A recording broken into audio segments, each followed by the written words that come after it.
श्री शिवाय नमस्तुभ्यम। स्वागत है आपका शिव पुराण श्री रुद्र संहिता चतुर्थ खंड 15वें अध्याय में शिव गणों से गणेश का युद्ध। ब्रह्मा जी बोले, नारद, जब भगवान शिव ने इस प्रकार अपने गणों को आज्ञा दी कि वे द्वार पर खड़े उस गण को किसी भी प्रकार से हटा दें, तब शिवगण निर्भय होकर पुनः महल के द्वार पर आ खड़े हुए। उन्हें देखकर गणेश जी हंसने लगे और बोले कि तुम फिर से आ गए। तुम्हें मैंने अभी समझाया था कि मैं यहाँ से हटने वाला नहीं हूँ। मेरी माता पार्वती ने मुझे इसलिए ही उत्पन्न किया है ताकि मैं उनकी हर आज्ञा का पालन कर सकूँ। मेरे लिए उनकी आज्ञा ही सर्वश्रेष्ठ है। उनकी अवज्ञा मेरे वश में नहीं है। तुम ऐसे ही बार बार मुझे परेशान करने के लिए यहाँ आ रहे हो।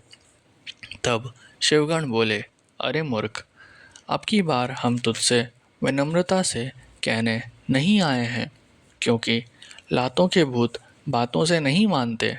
अब हम तुम्हें तुम्हारी भ्रष्टता के लिए दंड देने आए हैं।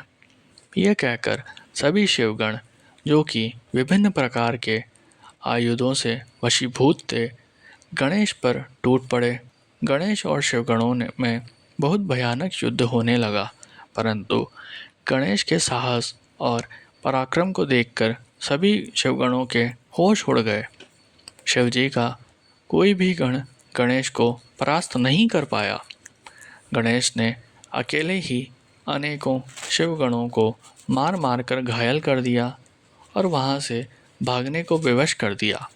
तत्पश्चात पुनः महल के द्वार पर डटकर खड़े हो गए।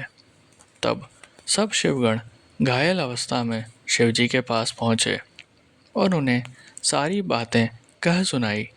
हे नारद, तभी मैं और श्रीहरि भी भगवान शिव के दर्शनों के लिए कैलाश पर पहुँचे। वहाँ हमने भगवान शिव को इस प्रकार चिंतित देखकर उनकी परेशानी का कारण पूछा।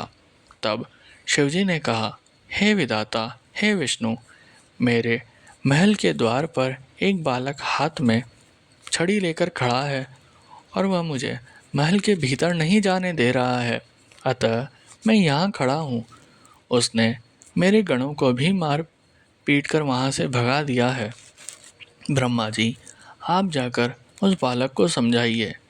तब मैं भगवान शिव की आज्ञा पाकर गणेश को समझाने के लिए गया। मुझे वहाँ आया देख गणेश जी का क्रोध और बढ़ गया और वे मुझे मारने के लिए दौड़े। उन्होंने मेरी दाढ़ी मूछें नोच डाली और मेरे साथ गए गणों को प्रताड़ित करने लगे। ये देखकर मैं वहाँ से लौट आया। भगवान शिव को मैंने सारी घटना बता दी। यह सुनकर उन्हें बहुत क्रोध आया। तब शिवजी ने इंद्र सहित सभी देवताओं, भूतों, प्रेतों को गणेश जी को द्वार से हटाने के लिए भेजा, परंतु यह सब व्यर्थ हो गया। गणेश ने सबको मार पीट कर वहाँ से भगा दिया। उस छोटे से बालक ने देवताओं की विशाल सेना के छक्के छुड़ाकर रख दिए। जब इस बात की सूचना महादेव जी को मिली तो वे बहुत क्रोधित हुए और स्वयं ही गणेश को दंडित करने के लिए चल दिए।